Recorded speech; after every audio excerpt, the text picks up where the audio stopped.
का नाम रानी तारा है और हमारा पुत्र का नाम रोहित नंदन है।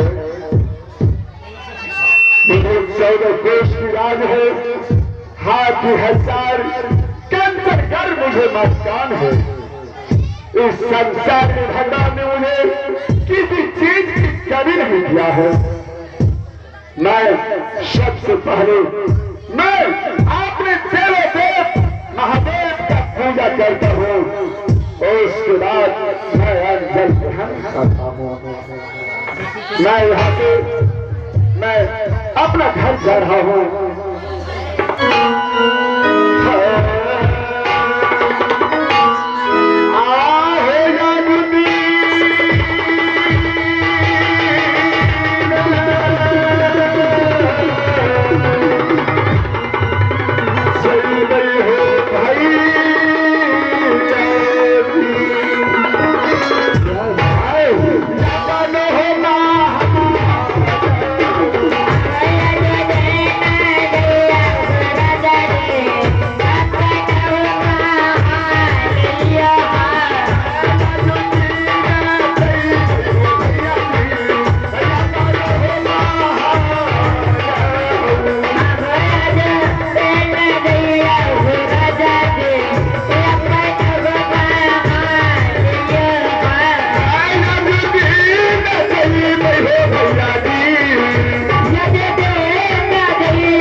हेलो भाई,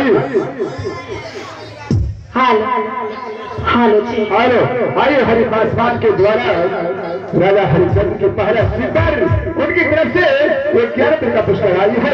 हमारी दादी सरस्वती उसे हार्दिक अभिनंदन करती है।